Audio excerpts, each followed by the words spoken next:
about us, and it's time to bow down. Well, hello everyone. Welcome back to Bow Down. Dennis, as always, lovely to see you, and I am excited to dive in today. I'm excited and I'm a little bit nervous because I don't know that I've ever had had somebody talk much about my chart. I know I've never had a professional reading, and I know you don't consider yourself a professional, so I'll put that out there. Yes. This is for fun, but we were talking just about things and how at least I am, and I think you kind of agreed with me, so maybe you're of a similar mind. Is all too often, and most of my life, I spent my life asking myself the question: is this true? Like, oh, this search, is this true? Is this true? And as I've gotten older, particularly as I've gone on this journey, I no longer ask that question, and I ask the question: is this useful? Mm-hmm. Because I think we think just because in order for something to be useful, it has to be true. And when I was I was a statistician in my former life before I moved to this coaching and more humanistic and spiritual side of things. And a great statistician, one of the first statisticians, R.A. Fisher, who there's tests named after him if for anyone in the sciences who've done statistical tests. But one of the things he said was, all models are wrong, but some models are useful. At least he supposedly was attributed to him, and could be apocryphal. Sure. But I kind of have taken that tact with this, that all things, all models are wrong. So today we'll be talking about my natal chart and what that means for me. Well, next week or next session, next podcast, we may be talking about human design, which is another thing. And so of course, as a rational, science-based person, my first question is always, well, is this true? Oh, this is. And so for many years, I've kind of been this this is garbage. It's not true. It can't possibly be true. And yet there's this little part of me that's like, maybe it is true. Like, yeah. And that part has always been squashed. And so, but for today, I think my goal, at least coming into this, my expectation, my intention, is just to listen and see what's useful of this and what I can learn from it. And if other people are interested, cool. Like, I'm curious what other people think. Especially if there's other folks out there who are proficient or like astrology is a hobby and enjoy this stuff. Love to hear your comments. Like, what are we missing here? Like we're learning. So if would love to have more thoughts on who I am. So based on what we're seeing. So always good for learning. I can't wait to see what this is. So I'll let you. I'll give it to you. I can't wait to hear. Awesome. Yeah. So like Dennis mentioned, we're going to be diving into his natal birth chart. And I just want to underline what Dennis said, that I am not an astrologer. I am not a professional astrologer. This is very much hobby for me.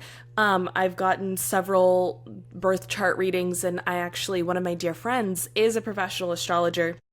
And I see her at least once a year for a check-in about my transits. And I find them to be extremely helpful for myself. And I guess I'll just give a little bit of background into why I find it helpful and interesting. Because I think it's helpful for how I'm approaching this and looking at your chart today. So I think the thing about astrology that so many people are very quick to dismiss is because really people only know their sun sign, which is the sign that it's like, what's your birthday? It tells you your sign. That's who you are. And so many people are like, okay, there's 12 signs and it's my entire personality. You can't dictate one person by that. Of course, and any astrologer and anyone who even knows anything about astrology besides just their sun sign is going to say, absolutely. It's a deeply complex system, just like our solar system is. So if anyone tells you, oh yeah, like Dennis is a Gemini, and it's like, well, you're a Gemini, so you're blah, blah, blah, blah, blah. Don't trust that person. They don't know what they're talking about when it comes to astrology. And just like anything else, whether you're more spiritually and metaphysically leaning, and so you enjoy astrology, or maybe you're a bit more psychology based, and so Clifton Strengths or Myers Briggs, or maybe you're a bit more therapy minded and the Enneagram is something that you really love. I'm a huge Enneagram fan. So all of these kind of personality assessments, like you were just saying, Dennis, they're tools, right? And who's to say that any of it is true or false, but is it useful? Is it helpful? And anything that I think can give us more knowledge and insight into who we are, even if it's just a little glimmer of something, the more knowledge you have on the self, the more that you can grow. And the piece of astrology that I find super useful is the idea of the life cycle. So a natal birth chart. Tell me more. Tell me more about that. Yeah, so the natal birth chart is a circle. It's the circle that you see, when you first sent me all your information that was from CoStar, it pops up that circle and you see the lines connecting all the different signs and planets across. Yeah. If anyone is curious about getting their free birth chart, Cafe Astrology online is like the popular one. CoStar also does a free one. I really love Chani. The Chani app is great and they'll do a free birth chart for you as well. And the reason why it's in the circle is because astrology asserts that your life is a life cycle and that your soul chose to be born at this specific time to go through these lessons, these soul expressions through this life. And every year you go through a cycle of your chart, but also your entire life is going through the cycle of the chart. So kind of similarly to how different planets rotate around the sun at different speeds, you are going through your chart in different places at different times, and where your planets are in your chart correlates to where they currently are in our sky and our solar system too. Because we're all on the Earth, we all experience current transits in similar ways, but also they impact us all differently based on our specific charts. Now, all that to say, there is also this added thing of like, okay, so it's definitely more complex than just your sun sign. Maybe I can grant that, right? What about twins that are born a minute or two apart that are vastly different people?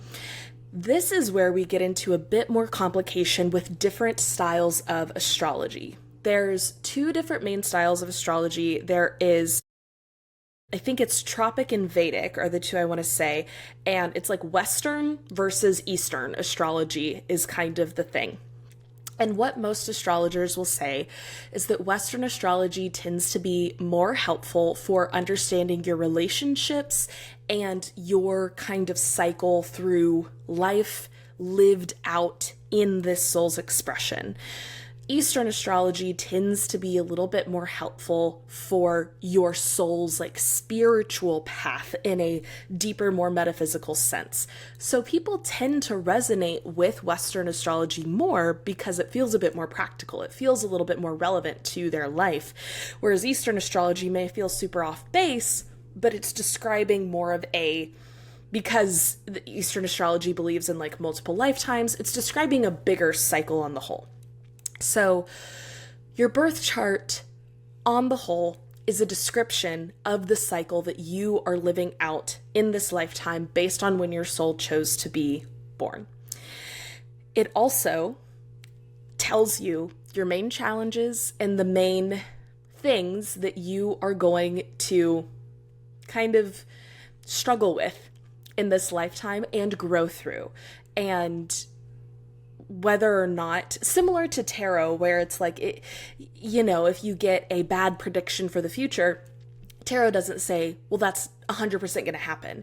Tarot says, if you continue down the path that you're on right now, this is what's going to happen. This is what your choices and your behavior is leading to. But you can change that. And astrology is similar in the sense that it's like, we're not saying that, you're going to have this horrible thing and you're never going to be able to overcome this personality trait. It's saying this is something you struggle with. And the more you learn about it, how can you use that, like alchemize that into a strength as opposed to letting it control you? There's so much more here. Again, I'm not a professional astrologer. I will be using whole sign astrology, which may mean nothing to a lot of people. But for those who know a little bit more, I think it's important to note there are a few different ways to do an astrological chart. Whole sign, I think, is a little bit more useful just because it allows you to look a little bit more forward thinking. But just so anyone knows that that's kind of how I'm looking at Dennis's chart. And again, not an expert, but let's get into it. And then I want to know a little bit more Good. because right before we hit record too, you mentioned, how astrology is a bit on the it's a little hard to believe sometimes, right? But it's something you're opening up to more and more. So I want to hear more about that journey for you as well. So we'll start with your sun, moon, and rising. And if you know anything about anyone or anyone knows astrology, those are the big three that anyone talks about. Your sun is how you shine, right? Just like the sun, it's the rays that you shine out. It's your fiery core, but it is very much about how your personality shines out. Your moon is about your internal subconscious life, the inner workings and inner motivations, and oftentimes things that you may not even be aware are deeply controlling choices that you're making without even being aware of it. And then your rising or your ascendant, which is the sign that is coming up, that the sun is moving into as you're born, that is as you grow, as you evolve, as you change, as you step into your strength, what are the qualities that you are going to find expressed more and more. So for you, your sun is in Gemini. So this expresses oftentimes, a lot of people will say Geminis are two-faced, that they are hard to read, that they're liars, that they're dishonest. Other people will say they're amazing social creatures. They are chameleons. They know exactly how to fit into any different environment. Gemini is one of those signs. I think Scorpio is generally thought of as like the bad sign in astrology. If someone says you're a Scorpio, that's the one that generally people are like, ew, you're a Scorpio. And I don't like people doing that. I think we can all probably understand why, but Gemini is another one that it's like, if it's not Scorpio, Gemini kind of gets a bad rep. But I'm a Gemini rising, so I'll throw that out there as well. And I think that the Gemini sign is actually one of mirroring, right? And the reason why so many people, I think, distrust Geminis is because it's hard to understand what's actually underneath. Because they're so good at mirroring what they see, because they can bounce off and reflect things back to people. The sign of Gemini is the twins, right? It is the two faces. It is being able to play devil's advocate. And people don't always like that. People don't like the opposite being brought to them, their mirror, their reflection being reflected back to them. But that is often how we learn more about ourselves. And so that's often how people will receive you, right? As being very fluid, very able to shift and change who you are depending on your environment. Now, your moon is in Aries, and this was something that I found deeply fascinating, knowing you and knowing how quickly you can have your passions lit up by different things and different interests. Your subconscious is deeply, deeply playful, fiery, but also like super strong id. Aries is the young sign, right? And oftentimes when you think about Aries, you think of people being like chaotic and all over the place and wild. But the thing about Aries that I think is actually the most important aspect of the sign is that it is the sign of the self. When you think of like ultimate ego, ultimate who am I? Look wherever Aries is in your chart, and how your Aries expresses. Because even if you don't super relate to your sun or your ascendant, there's something about how you relate to your identity about Aries. And so having this as your moon with Gemini as your sun, not only is there this ability that you have to match other people's energy, there's a deep questioning of who you actually are at the root, too. Who am I? And that big identity self feeling elusive, even to you. That it's like actually what is underneath all of this. I know I'm good at masking, right? As we've talked about a lot. Like, I know that I can match other people. But if I'm not reflecting someone else, if I'm just a mirror looking at myself, what am I besides a mirror? What's underneath the Right, right. mirror? And really trying to identify that. And then we go into your rising ascendant, which is Taurus, which is all about home. Taurus, I think of the Scandinavian concept of hygge, that is like super cozy and warm and homey. It's like that's very Taurus to me. It is the homebody that wants a cozy blanket and a cup of tea and some nice slippers, but they are grounded, they are earthy, and they can be stubborn. So I think what this really tells us is when you are in your strength, is when you are alone with yourself, quiet, and at peace, right? Like, how do you really step into your own? It's when you get cozy. It's when you take care of yourself. It's when you step into these more, I don't necessarily want to say like rich, luscious parts of life, but like easy, warm, natural parts of life that make you feel grounded. And that's really the main challenge of your chart, is finding a way to maintain steadiness and groundedness despite your sun in your rising, or sorry, not your rising, your sun in your moon, in these big personalities constantly changing and evolving. You have a lot of very fluid energy that you feel called towards, and that other people perceive you as, so that they expect of you and they're calling you to as well. But when you feel quiet and at peace, what is there? And constantly trying to get back to this sense of quiet and peace despite Hmm. all of this moving around, right? Um, Within this, you have a lot of movement very early on in your chart, and then you have some pauses, and then you have some movement in the middle, and then you have some pauses, and then you have some movement at the end. So you have three very strong periods of time in years that you go through and in your life where it'll probably feel like, oh my gosh, so much is happening at once. Like if we break the year up into like the 4 seasons, right, or the 12 months, you'd have like the first 2 or 3 months are going to feel like a lot's going on in the year. And then you have 2 months that are like not much is happening, and we're kind of going by, and then it's like, okay, stuff is picking up again. And then we'll have another pause. And then the end of the year, it feels like stuff picks up again too. And you'll see this throughout a year and throughout your life cycle based on the chart. But this cycle of back and forth between motion and stillness is that kind of back and forth of your sun and moon kind of grappling with your ascendant, with your true nature, your true self, wanting to be stable, even though its nature is kind of chaotic, and fighting back and forth between this stability and chaos. Wow. So just to pause, if it's okay, just to Yeah, reflect a little please. bit on, because you've really said a lot, and Yeah. so first of all, it all resonates.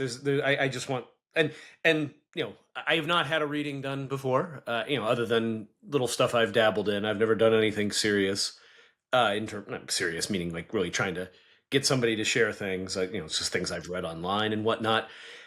Um, everything you've said resonates very, very strongly with me in all aspects, to be honest. There's really nothing you've said that I'm like, well, that doesn't seem right. I mean really literally everything in terms of, yes, I am a chameleon.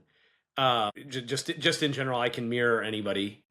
So that part makes sense. The even the two-faced makes sense in the sense of, uh And it's actually funny how it rolls into my human design chart as well, in Totally. terms of because that people put projections on me very easily, and that's where they come up with the two face, because they see one side of me and think, oh well, this is who he is, and so they project.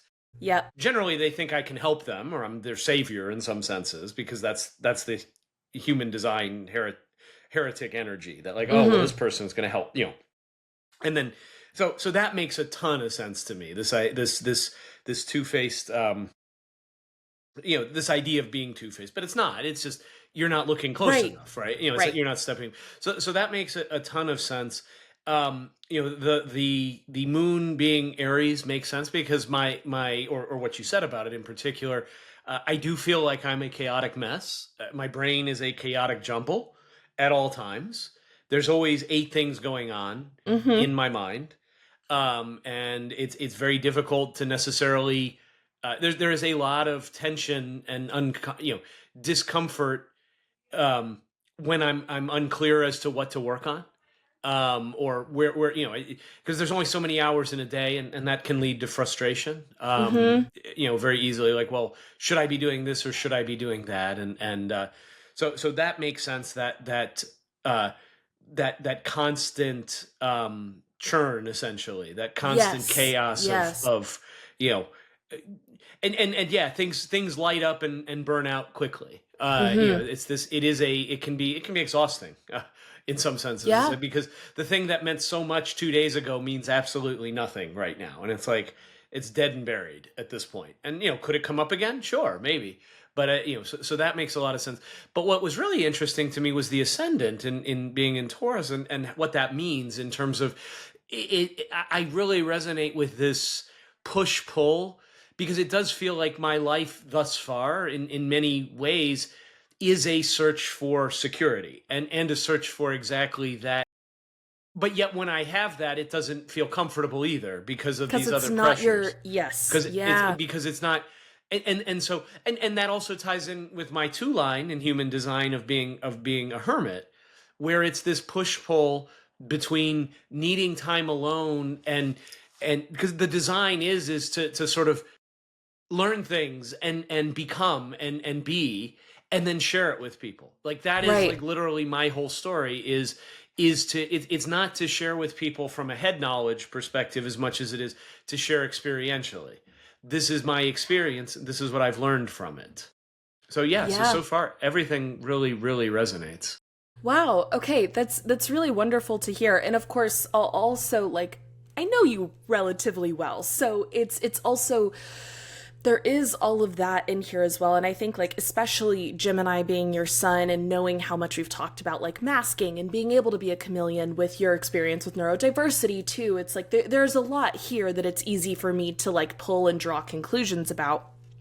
So I just like I'll throw that out there too in terms of like, is it true slash is it useful? Like, I'm it would be impossible for me to not also use our relationship and my Of knowledge about course, you in of this. So course. it's like I can't Yeah, yeah, yeah. separate that, but I think the push pull is what I find so fascinating about your chart, because it is this like, who am I, right? Like, what is my stability when my identity feels so chaotic, but you long for such security, and both security and chaos feel kind of unnatural because you kind of want both at the same time. And even though Gemini isn't really about balance in the way that like Libra is this sign of balance, Gemini, I more think of it as like the mirrors, right? It's more about finding these aspects within yourself and having both like divine feminine and divine masculine, and being able to hold the tension between things that feel really disparate, but how can they work together? Like, how could you use this chaotic energy to actually generate stability? Or how could you use a sense of stubbornness and a desire for structure to create safety for this movement and energy that comes up? Is kind of what your chart is asking you to master through moving into Taurus, right? Through taking these more like Gemini almost being like how other people project onto you, how you shine out. Aries being this like kind of chaos of that and in ungroundedness. And then your chart asks you to step into groundedness as much as you can as you grow, right? Wow, that is so fascinating because it does feel very much like that's part of the journey I'm truly on, is to find that groundedness. It's something that I don't know that I've ever had in my life. Hmm.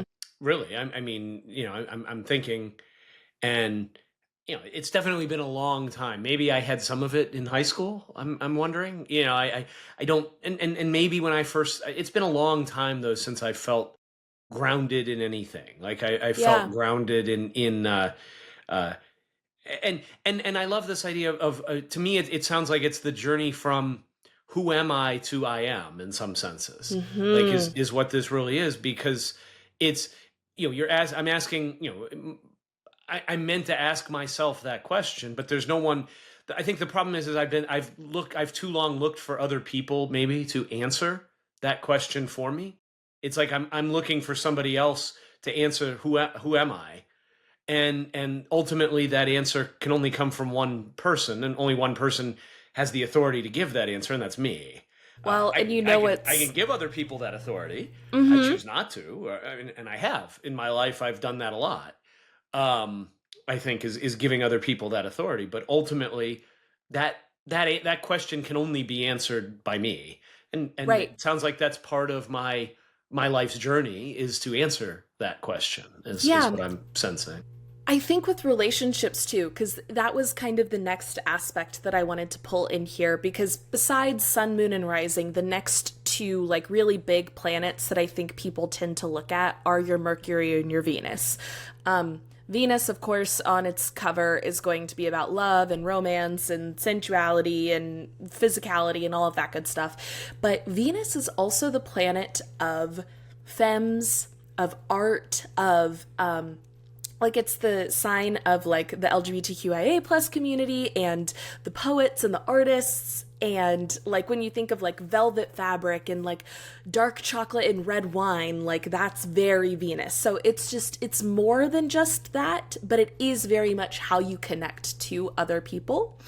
And Mercury is how you communicate. So there is also this idea of like, okay, how do you relate to the world around you? And I think that's why those are the next two planets a lot of people look at.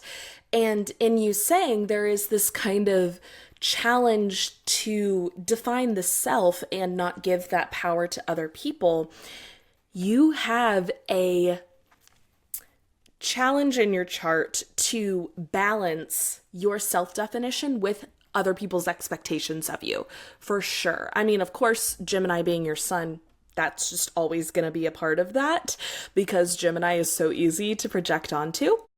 But Libra is in your fifth house. So the reason why this is important, even though it's not your Mercury or your Venus, it's your Libra's in Pluto actually for you. But your fifth house is the house of romance and children. So a lot of people, if you being married and a father, this is like family life. And Libra is the sign of balance, of justice, of like almost not temperance, but like kind of ultimate balance. And there really is a call for your romantic connections to be the thing that helps you balance your relationship to yourself and to others. That there is this lesson that both your children and your romantic partners are able to give you as they get what's the right word? Initiated into the inner world of Dennis. How do they see, because there's layers to how we relate to other people, and there's people that are more in the inner circle of us than other people are. And so it's like when you like for me, if I'm spending time with my parents and my parents see me for the first time in a group of friends, my mom might say something like, "It's interesting that you really take on the role of peacemaker in this friend group, and to see you in that way," right? That it's like, oh, she clearly sees me engaging in the world in a specific way here, in a way that I may not pick up on. And so with your Libra being in your fifth house, it's very much taking the knowledge and lessons that these people who know you a little bit better can bring and offer. This knowledge, especially because your sense of self can feel so chaotic, there is a groundedness that your relationships, like your close relationships, can offer. However, your Venus is in Cancer, which means that there can be a lot of volatility. Has a negative connotation to it, and I don't want to use that word, but a intensity with which your relationships can happen too. That is, you understand me better than anyone in the world. You could possibly never, you could never possibly understand me, right? There is like a lot of intensity with which you connect to the people that mean the most to you, because of how difficult it is to connect with yourself when there is this trust that's built there.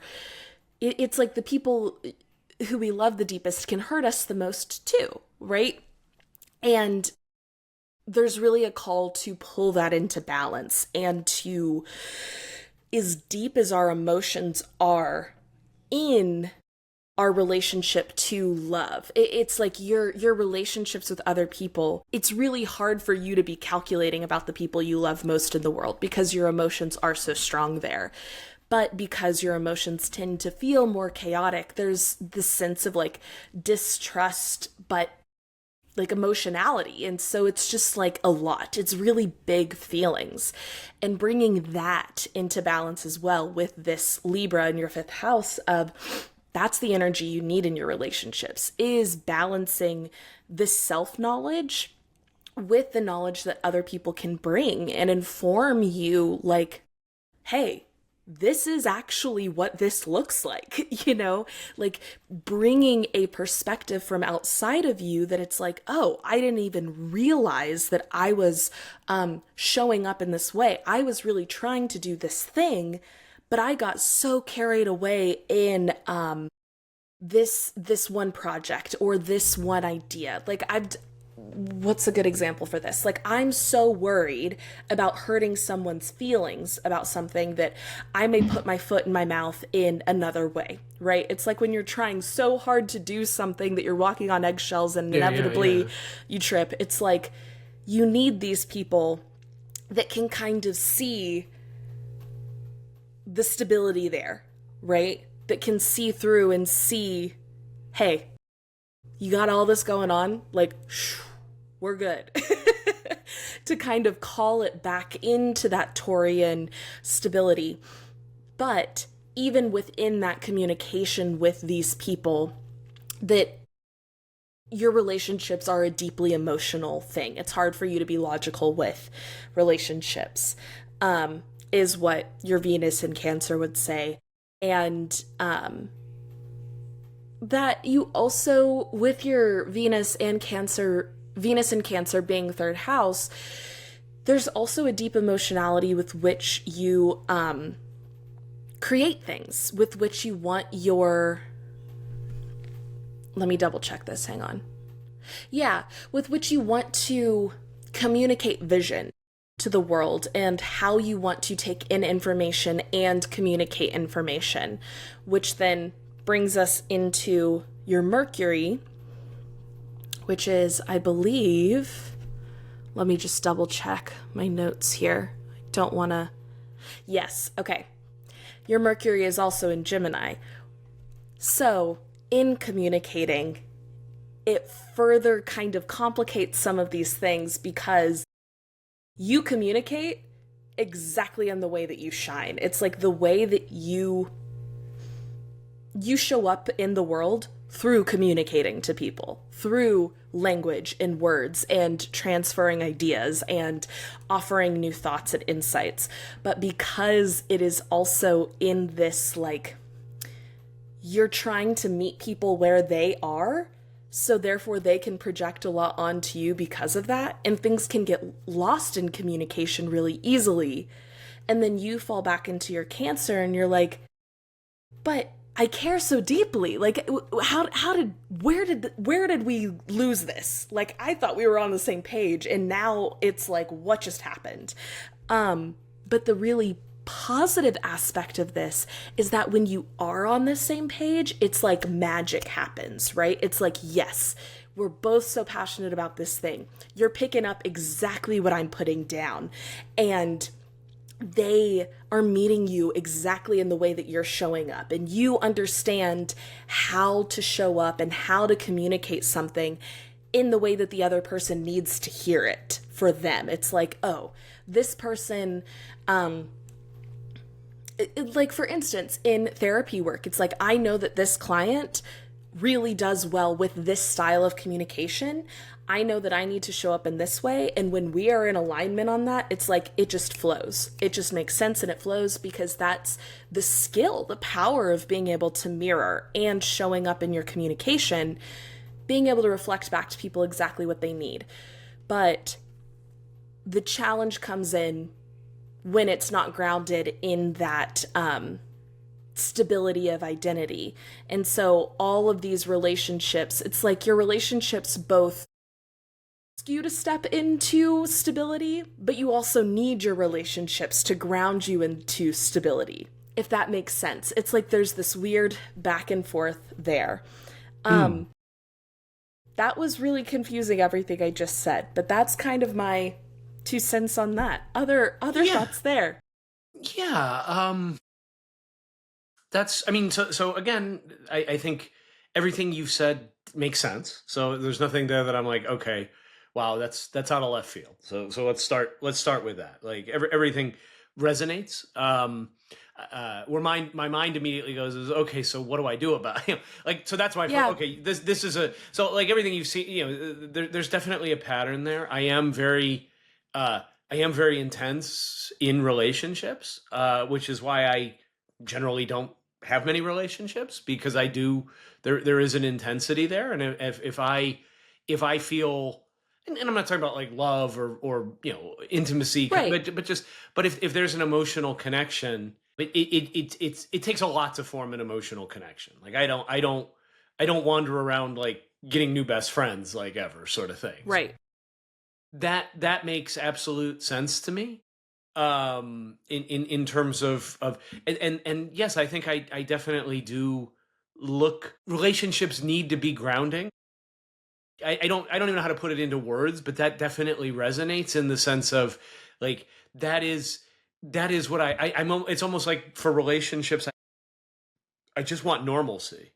Like, I Mm, just want, but yet there is a part of me that's like, gets bored with that.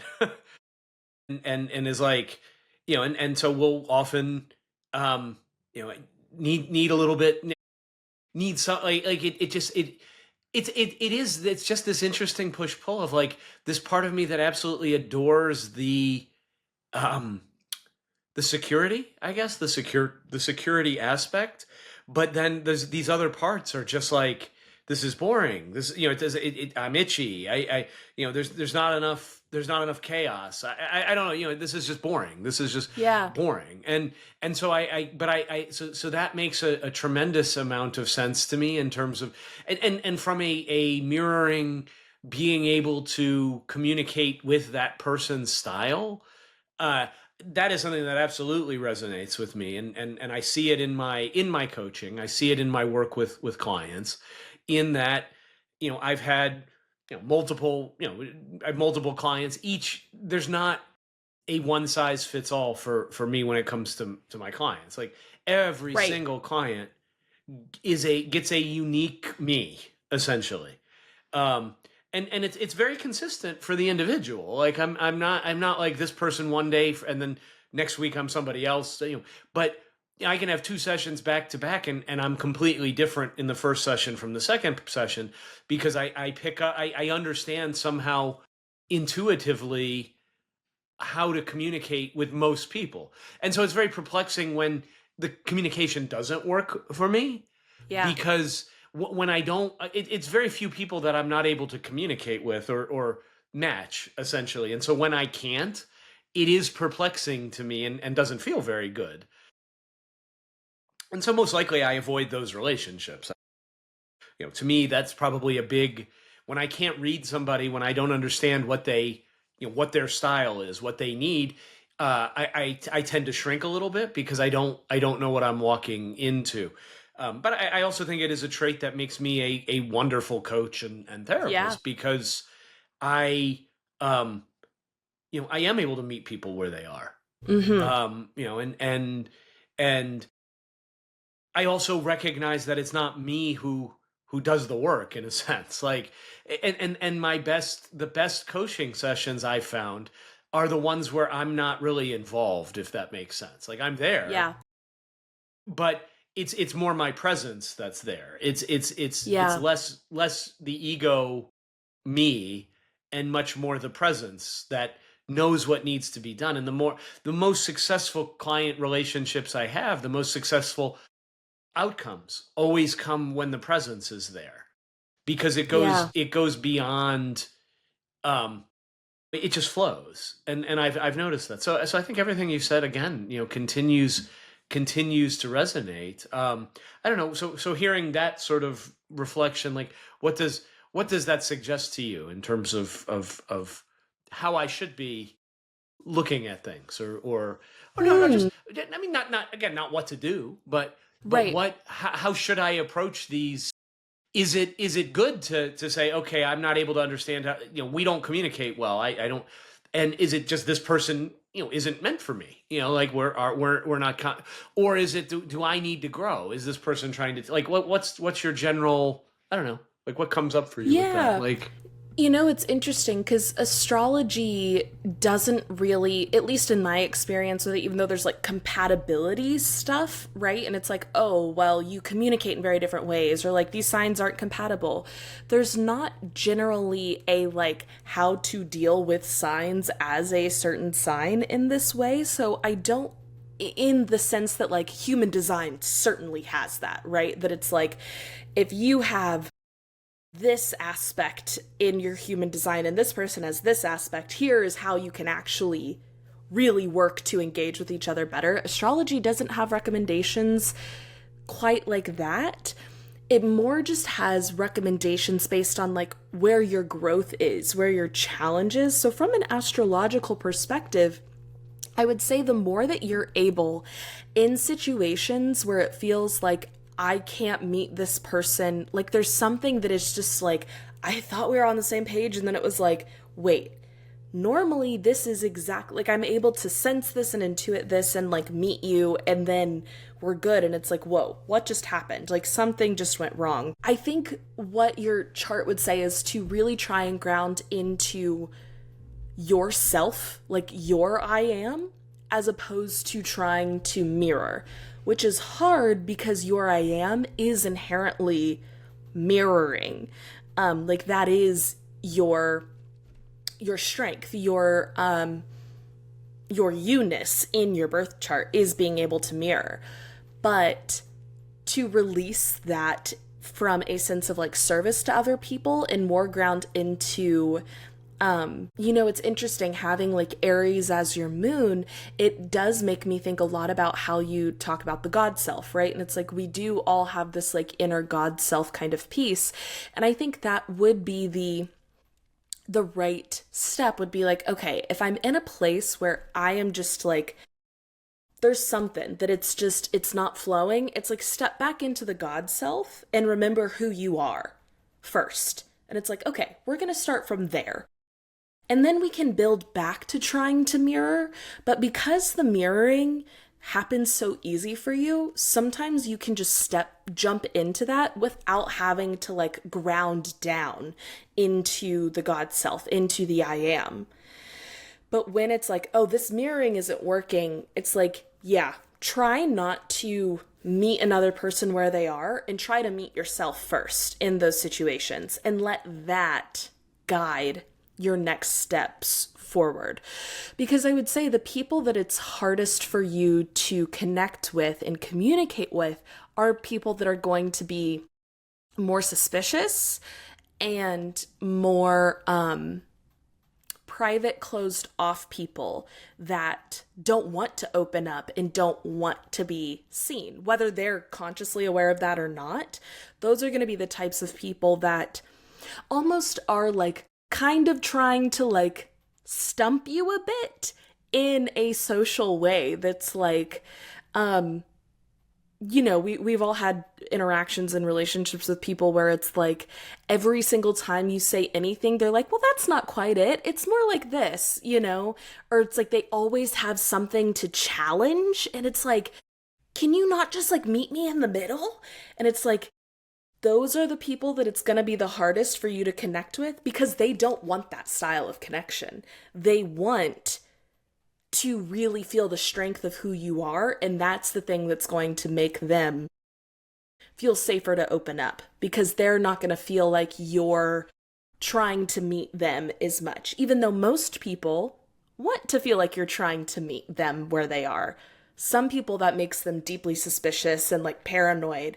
And so when that goes wrong, I would say, yeah, like meet yourself that tracks. first. That tracks. I mean, at least in terms of that, I think you nailed personally the type of person who I have very difficult time connecting with. And I feel like you definitely hit it well on the head in terms of not being people who are closed off. I have a very because I generally am not a closed off person, and Right. I'm a very open, probably too open at times. And I mean, I've learned to become less open, but to protect myself at times. But I don't mind being open largely. Right.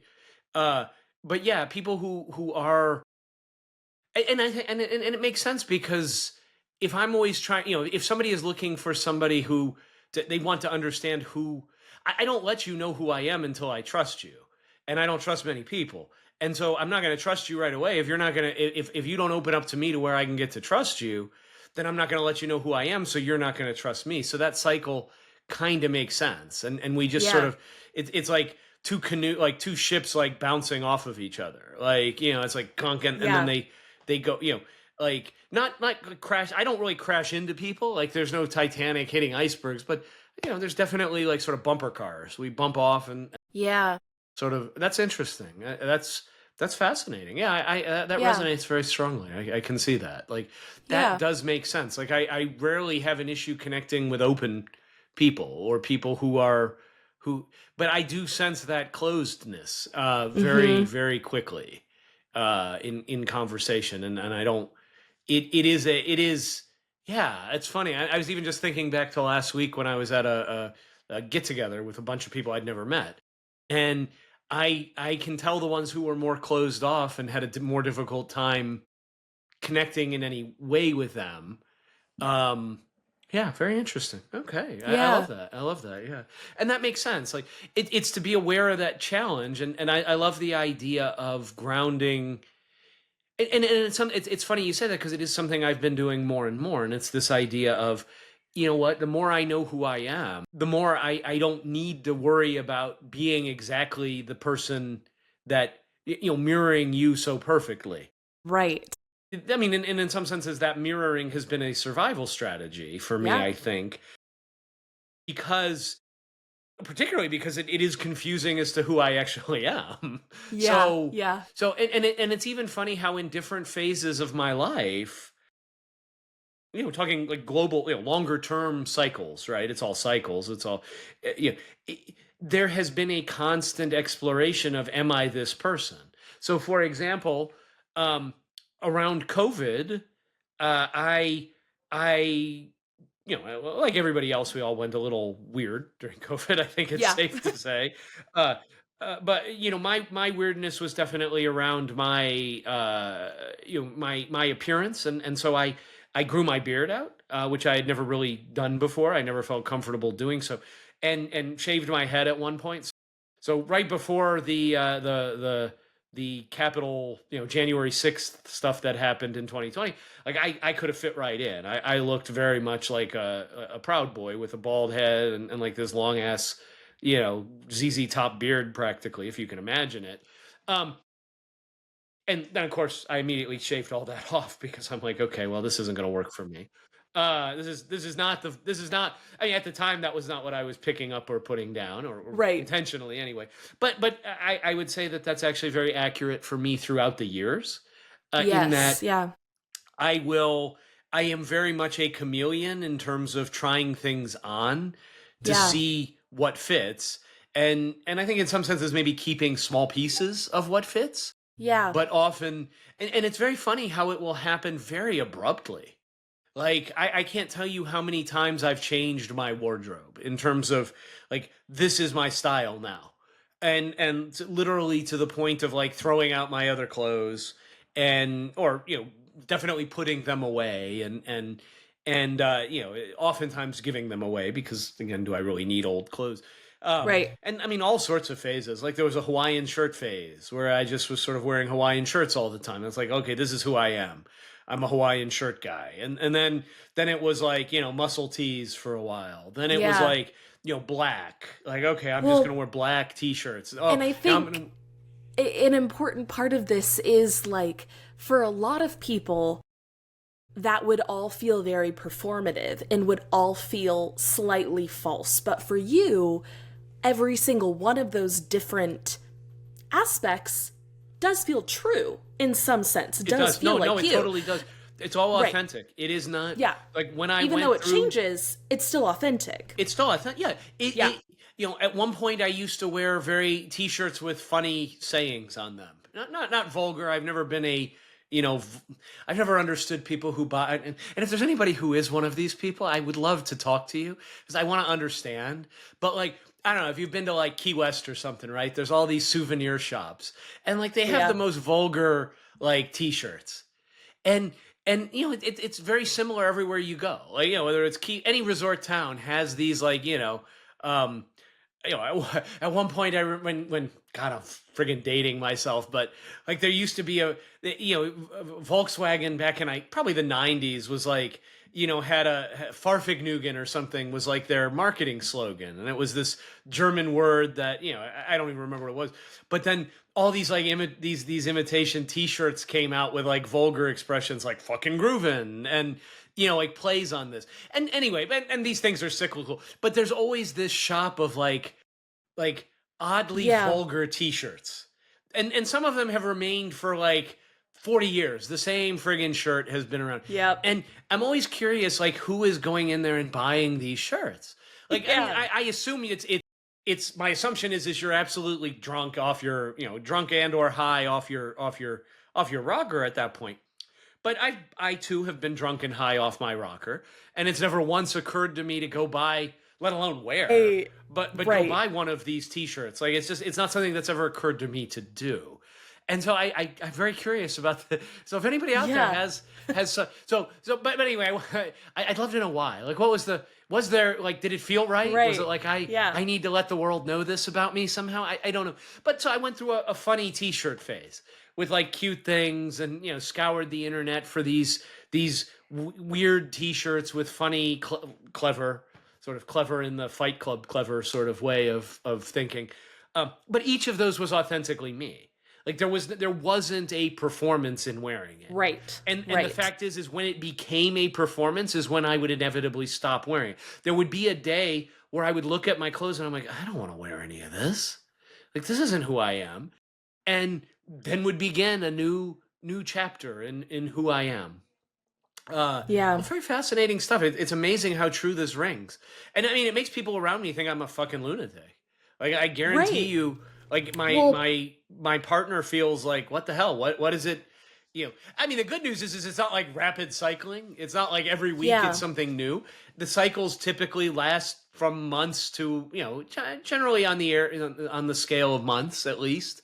Often maybe even a year or more.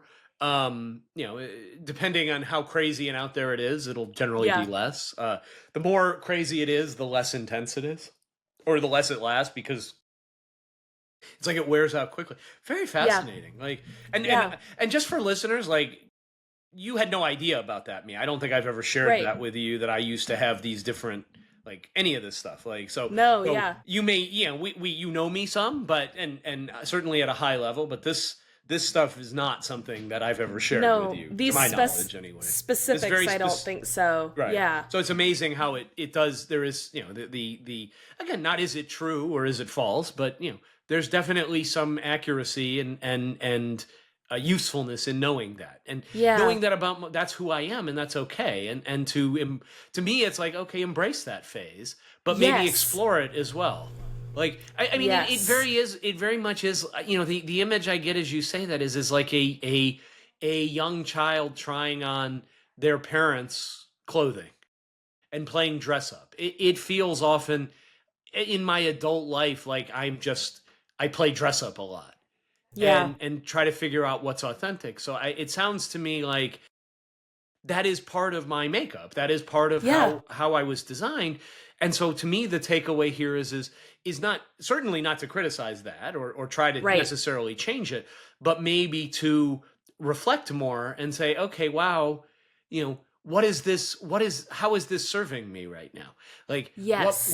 what aspect of my identity, what is trying to come out here? This is trying to display something, Yeah. some facet that I'm either trying to be or am, or uh who I want. It's either aspirational. It's almost like different Dungeons and Dragons characters in a sense. It's Yeah. like, Yeah. okay, Yeah. which is but when I'm that person, I'm that person. It's Yes. it, but yet I'm still me. Like, Certainly. Yeah. which makes sense. So that's what I'm taking. Astrology Does would that sound fair? I mean, am I looking at that the absolutely. right way? Okay, cool. Absolutely. Astrology would certainly say that, like, yes, it is a tool for validation, but it's also a tool for, like, this is your skill. Don't fight these cycles, but actually allow them to be the thing that brings you forward. Because I think in, like, yeah, that does make sense about me and that does feel true. Oftentimes what we do in our own heads is say, like, well, that's a weird thing that I do. I need to, like, change who I am to, like, go through these things more quote unquote normally, right? And it's like, well, Right, right, right. okay, if this isn't a normal thing to do, there's probably some weird wrong reason with me that I do this, and I need to figure out why. Therefore, I can, like, fix it about myself and heal. But what astrology is actually saying is, no, this cycle that you go through with selfhood is your strength, is the thing that allows you to connect with people on a really deep level, is the thing that allows you to be so flexible and know yourself on a deep level, is because you're continuously exploring the self. And that's the thing that allows you to better connect to other people too. That even though it may be your pain point in a lot of ways, because it's like, well, who am I, right? Is this really big pain point? It's also your greatest strength in so many other ways too, because of your ability to feel into different aspects of self. And this brings me to one other thing I wanted to make sure we touched on. Your Mars is in Aries too. So your biggest, like, battle in this life is identity, is selfhood, is who am I. That is, like, the fight that you fight every day when you get up. It is the fight of who am I. And even if it's subconscious, because it's also your moon, even if it's not the thing that you feel like you are doing every single day, it's the thing that's happening. And it's the thing that's always being processed through how you're expressing in the world, through the actions that you do. And, it's interesting that you brought up the somatic work before we started recording, because it's also interesting how a lot of this subconscious, like, battle with the self can also be going on subconsciously and is maybe stored in different places, in different, like, pockets of the mind that Hmm. you may not be calling right to the forefront, but that your body is feeling, your subconscious is feeling. And in the same way that it can create, again, it's very much your greatest strength is your greatest weakness here. That it's like, it makes life exhausting to wake up every day and say, who am I today? It also is, like, you're a magician because you get to wake up every day and say, who am I going to be today? And I that love that. feel true, right? And I it love. feel true, not just a performance for someone else, but that I get to do that and help other people through being able to do that. I love that. So you mentioned Mars. So just for listeners, so I know Mars, we get the word martial. So when I think of, women are from Mars, men are from Mars, women are from Venus. So you've touched upon sort of like what the other aspects, like what Venus affects, the communication for Mercury. So Mars, what aspects of life does the fact that I'm an Aries in Mars, what is that governing essentially? Yeah. So Mars is fights, Okay, anger, so battle, so like martial, right? It's like very think a general war. Mars is war. And so it's it's our like what personal battle, is in other words, the things yes. we, so sort of the areas where we struggle, or sort of the leitmotif, if you will, of our struggle sort of shows up here in terms of Yes. And yours is Aries, which is the sign of the self, right? So it's like your main battle is the self.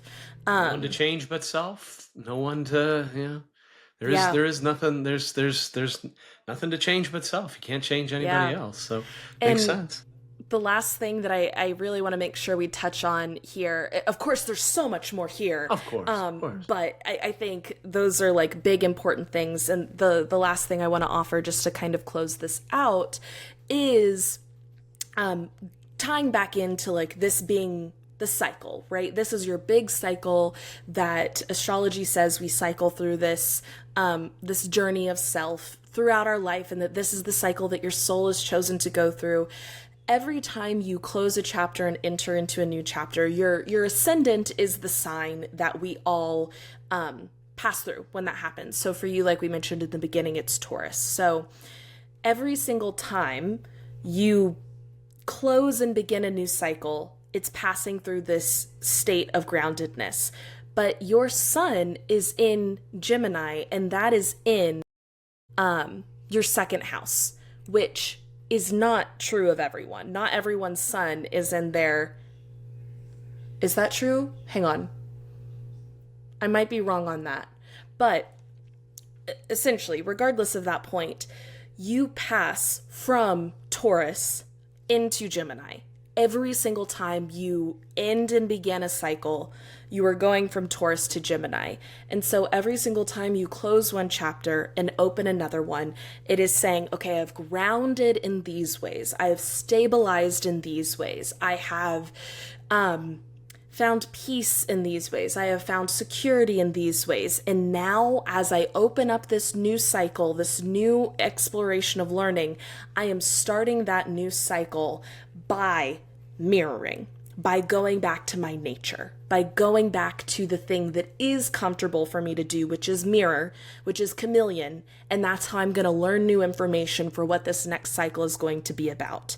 But having Taurus be the thing that closes out your cycle, it is almost like taking all of that learning from this cycle, grounding it down, right? Like locking it in, finding a way to make it a part of you, right?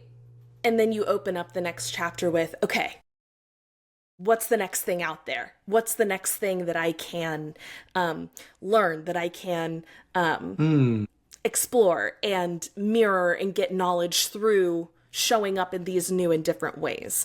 But to be able to close out that new information, you have to go back to the security, groundedness of Taurus. And so that really is the main cycle for you. And you go through all the signs, we go through all the houses through each cycle.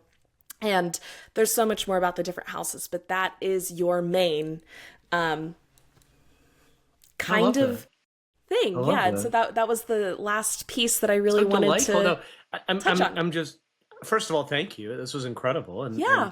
I don't, you may call yourself an amateur, or a hobbyist, but there's a lot of Certainly. value, there. I from what I feel like I feel like you really hit the nail on the head. So that's first of all. I guess I'm curious, just in the other little things. I mean, I know this could go 3 hours if we were to examine Yeah.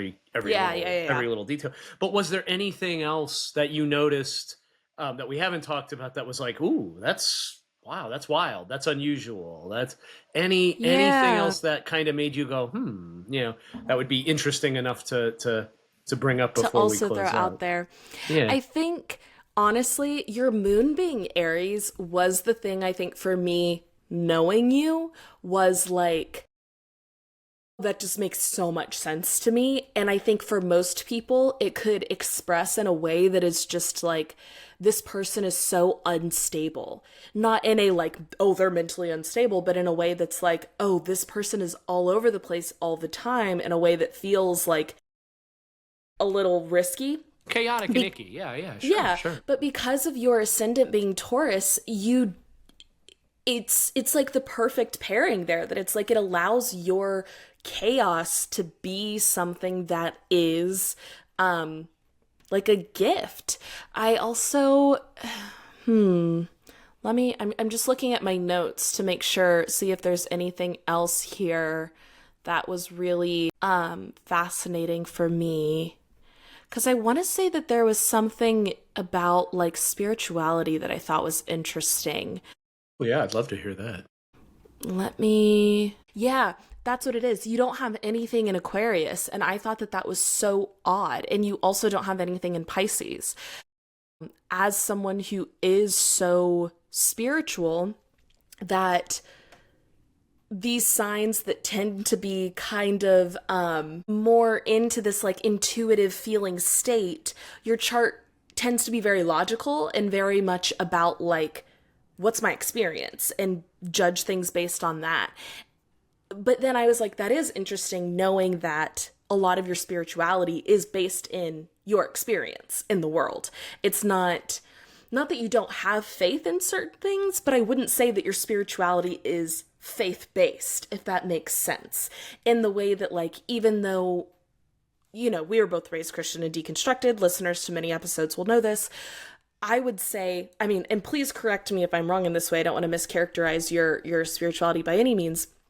I would say, even though we've both kind of developed our own sense of spirituality in a way that works for us, my spirituality is still deeply faith based.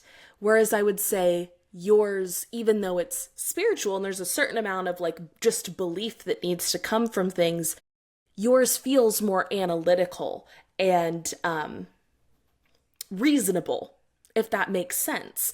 And so it was just interesting to see that in the chart, that I was like, yeah, there's nothing there. Even though I think of Dennis as a very spiritual person, your spirituality doesn't feel loosey goosey. It doesn't feel fluffy in a lot of ways. Whereas I think other people who are spiritual people, it can feel a little fluffy and a little woo woo. Yours does feel very grounded and practical.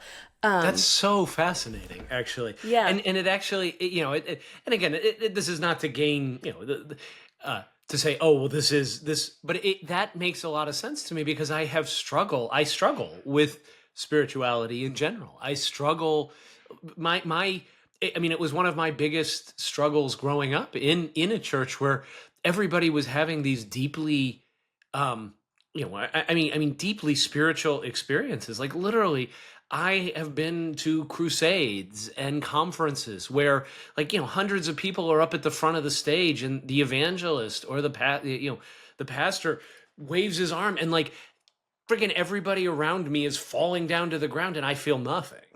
Like I'm like, what are you guys doing? Like, and and and Yeah. and that. So that actually meshes very strongly. There isn't an element. I don't feel woo woo. I feel like everything I believe in, I have reasons for believing in it. Now, can I Yeah. prove them? Do I care to prove them to anybody else? Not one fucking bit. Like I have no desire to, I'm not building a religion. I'm not trying to become a cult leader in any way, shape, or form.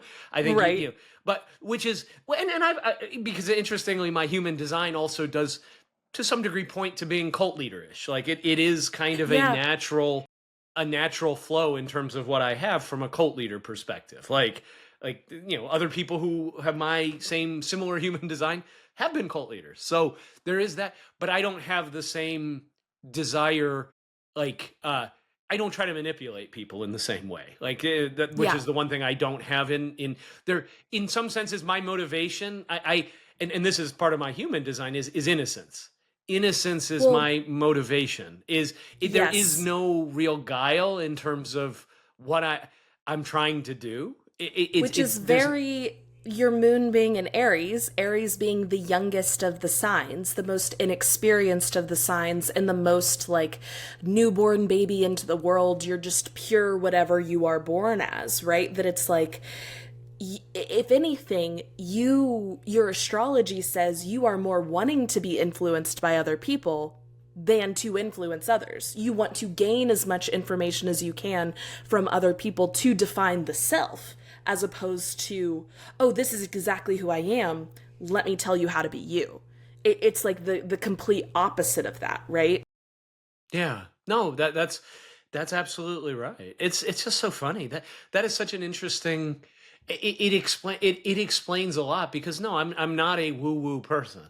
Like Yeah. you're not no, maybe someday I will be. I mean, maybe that's part of the transformation. Maybe that's part of the cycle where I do get to experience that in similar ways to other people, and I welcome that. But I no longer need it to feel like I'm on the right path. I think that's the Or to biggest like justify your relationship with the infinite or with the divine. It's like you don't need even if certain people have that style of relationship with their higher power, it's like you can still be a deeply spiritual person, but within the way that works for you, with the thing that makes it feel powerful and magical to you, and it doesn't have to look like falling down when the pastor waves his hand or speaking in tongues or even feeling this deep sense of like any sort of new age spirituality that we see now. It's like you can learn from that and you can appreciate those as tools, but then define it for yourself after learning and soaking up from everyone else. I would agree with that. Yeah, and again, it's about what when I was a kid, I put a lot of meaning on the fact that I didn't experience these things that everyone else seemed to be Right. experiencing in this. It really felt like honestly, my spirituality growing up felt like one of those damn 3D puzzles, those stereoscopic puzzles where you unfocus Yeah. your eyes and all of a sudden, it looks like a magic eye. That's what they were, the magic eye 3D puzzles.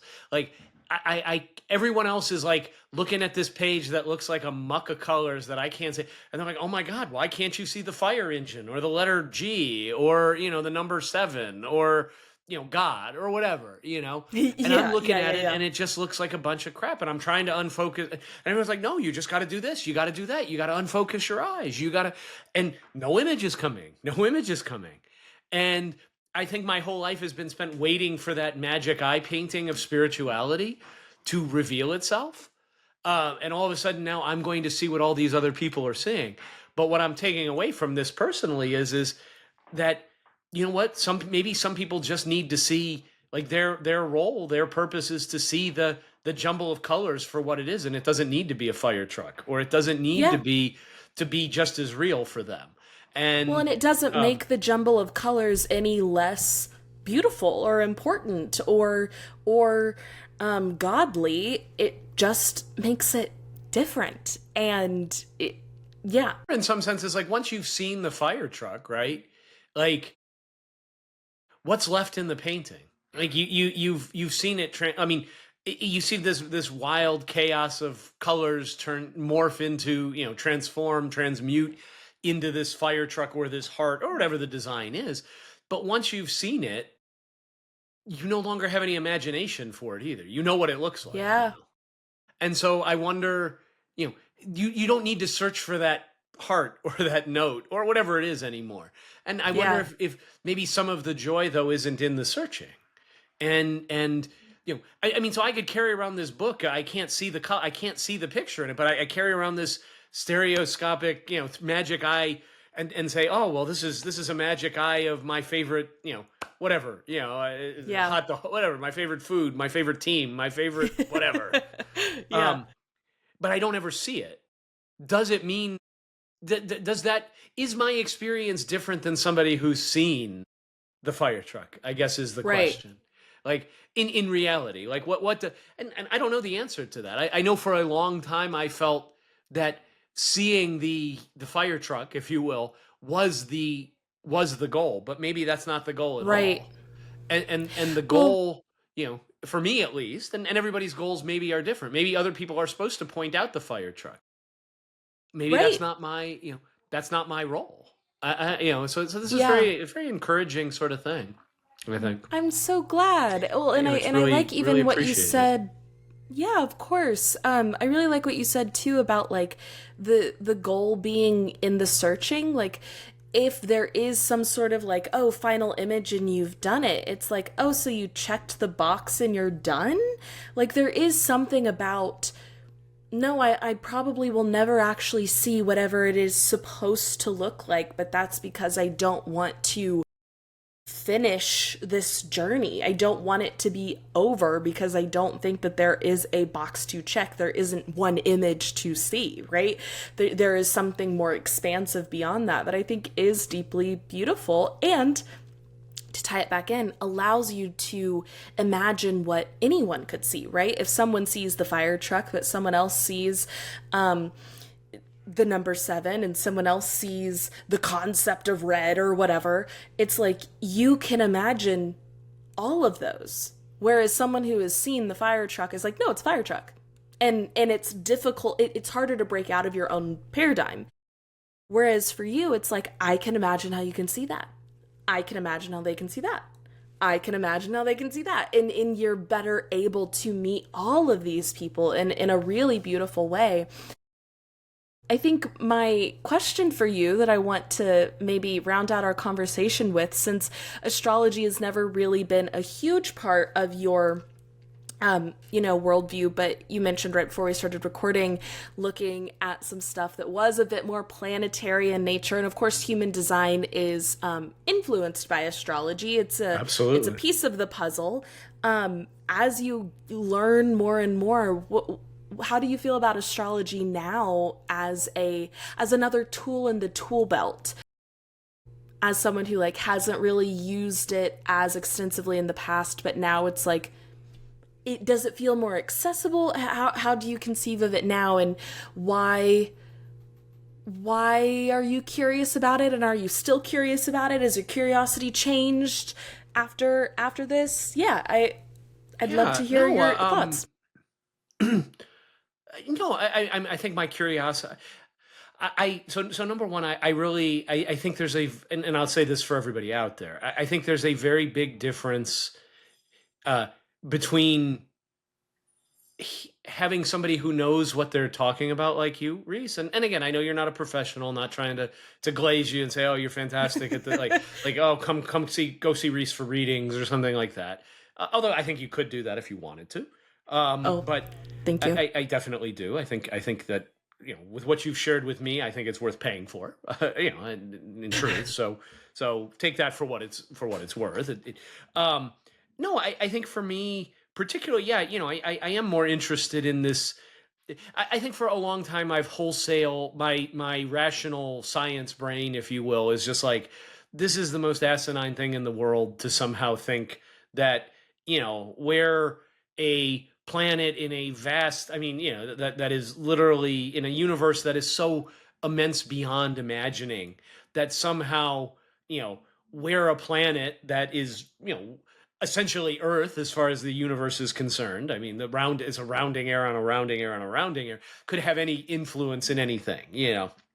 And I think astrology in particular is perhaps not helped by, as you mentioned, the Aquarius and Pisces folks who are a lot more overt about their spirit and fluffy, if you will, and Yeah. woo about their spirituality. Well, and then of I think course for you some, have the people that are like, "You're a Scorpio. I'm not talking to you," and it's like, "Don't. You're making this yeah, so that much harder sucks. on everyone else. Please stop. If you're that Exactly. type I of mean, person, please stop." yeah, it's at least go deeper than like judge the person based on them. And if you're going to judge Yeah. somebody, use their human design as well. Like, don't just stop at their star sign, Yeah. at their sun sign, right? Because that's what people do. Yeah. That's so silly. Like, go deeper.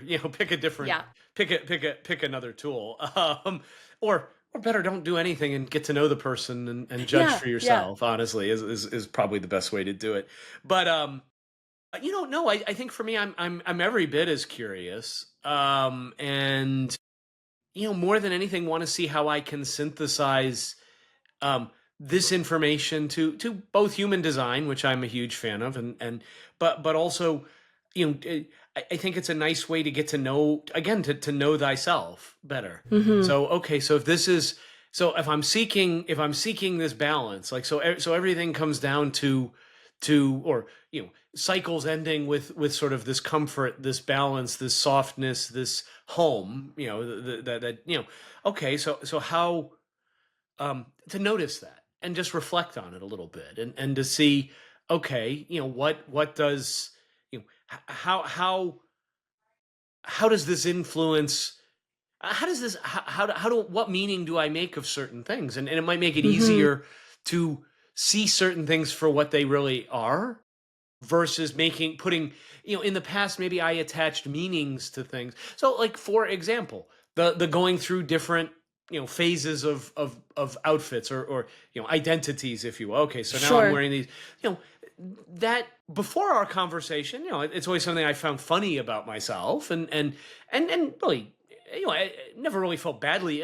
I never been made to feel badly about it, Yeah. but I could see where somebody might feel like, gee, am I nuts? Like, what's wrong? I've Yeah. always just laughed it off. Oh, that's just the way I am.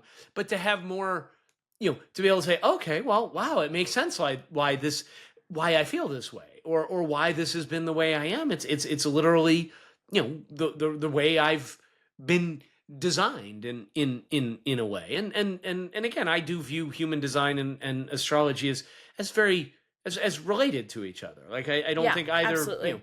but I think I've gained a greater appreciation for the subtleties by having somebody who understands more, to be able to interpret it and say, well, this is what this might mean, or Hmm. and this jives with what I know about you, but what do you see? And the very fact that you were able to, share things that are very specific to me that you didn't know about.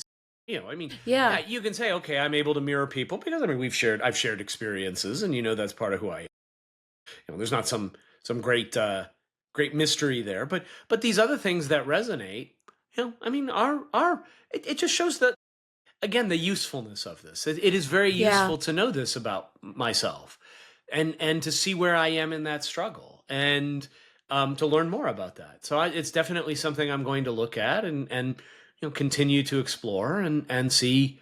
Is it going to run my life? No, none of this does. Right.